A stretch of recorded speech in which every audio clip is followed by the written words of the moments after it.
ఏంటి బుట్ట పట్టుకొని వచ్చింది, బుట్టలో ఏముందనుకుంటున్నారా? ఏం లేదండి, ఇది తాటి బెల్లం బుట్ట. ఇంత తాటి బెల్లం ఏం చేసుకుంటా అనుకుంటున్నారా?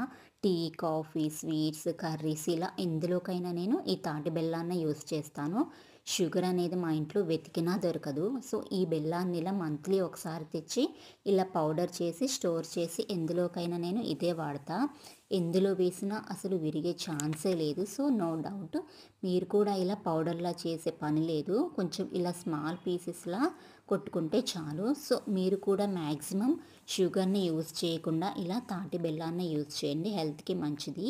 అలాగే పిల్లలకి పాలలో కూడా షుగర్కి బదులు ఈ తాటి బెల్లాన్నే యూజ్ చేయండి.